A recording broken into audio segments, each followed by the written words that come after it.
আলহামদুলিল্লাহ সুম্মা আলহামদুলিল্লাহ। আমরা পড়তেছিলাম যে কিভাবে করে 8 দিনে কোরআন শরীফ পড়া যায়।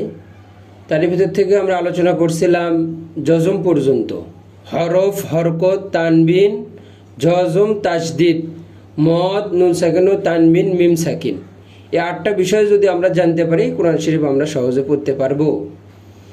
তো আমরা জজম পড়তেছিলাম মাথা বাঁকা, এই চিহ্নকে, এই যে মাথা বাঁকা, এই চিহ্নকে জজম বা সাকিন বলে। দেখেন 13 নং সবক।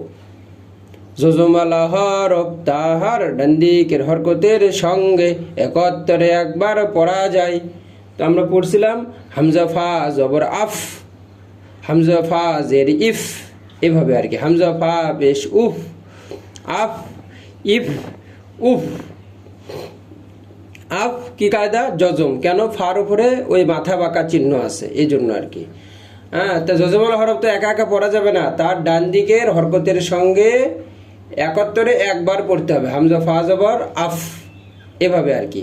এরপরে যদি আমরা দেখি খলাম জবর খল, কব দুই পেশ কুন, খল কুন। এই খল হলো যে জজম। কেন? লামের উপরে জজম চিহ্ন আছে।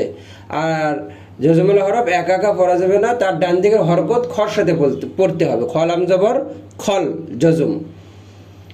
আর কফ দুই পেশ কুন, আমরা কফের উপরে 2 পেশ দেখতেছি, তার মানে কি কায়দা? এখানে অবশ্যই তানবিন হবে।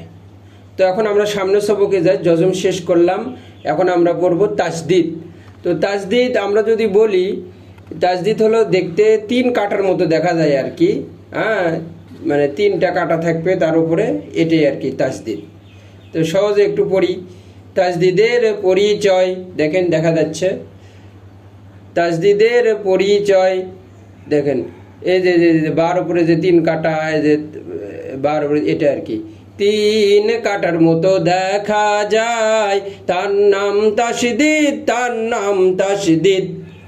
এখন পড়তে হবে তাসদিদ আল্লাহ হরফ 2 বার পড়া যায়। দেখেন এখানে লেখা আছে তাসদিদ আল্লাহ হরফ 2 বার পড়া যায়। প্রথমবার তাহার ডান দিকের হরকতের সঙ্গে, দ্বিতীয়বার নিজের হরকতের সঙ্গে। ওখানে তাহার তাহার আছে, বলার দরকার নেই। আবার দেখেন তাসদিদ আল্লাহ হরফ 2 বার পড়া যায়। প্রথমবার তাহার ডান দিকের হরকতের সঙ্গে, দ্বিতীয়বার নিজের হরকতের সঙ্গে। এখন আমরা এটা পড়লাম, কায়দা পড়ি। রবা জবর রব্বা, জবর বা, রব্বা। তারপর এটা যদি দেখি তাবা জবর তাব্বা, জবর বা, তাব্বা। এখন আমাদের এখানে কায়দা কি?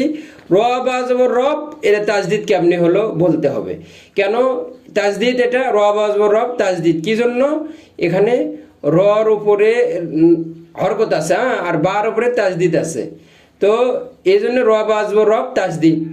বার উপরে 3 কাটার মতো তাসদিদওয়ালা চিহ্ন আছে, এই জন্য এই বাকে 2 বার পড়তে হবে। আমরা কায়দায় পড়ছি তাসদিদওয়ালা হরফ 2 বার পড়া যায়।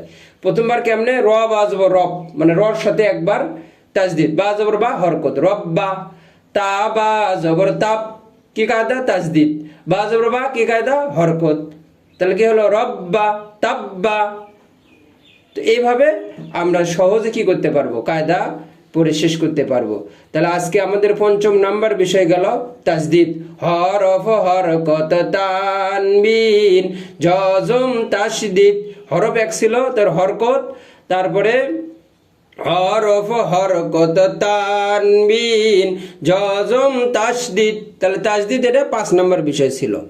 এখন আর 3টা বিষয় বাকি আছে। সেটা কি কি? সেটা হলো মদ, নুন সাকিন, তানবিন আর মিম সাকিন। অতি শীঘ্রই আমরা ইনশাল্লাহ এই বিষয়গুলো শিখব। তো এখন আমরা আগের থেকে হরফগুলো একটু মস্ক করি, হরকতগুলো আগে মস্ক করি বা আগের ভিডিওটা দেখি, তারপরে তানবিন লিয়ে যে ভিডিও আছে একটু দেখি, জজম লিয়ে যে ভিডিও আছে একটু দেখি। দেখে ঠিক করে আসে আর তাসদিদ পর্যন্ত শিখি। আল্লাহ রাব্বুল আলামিন আমাদেরকে সহজে আল্লাহ পাকের কালাম কোরআন শরীফ শেখার তৌফিক দান করেন। আল্লাহুম্মা আমিন।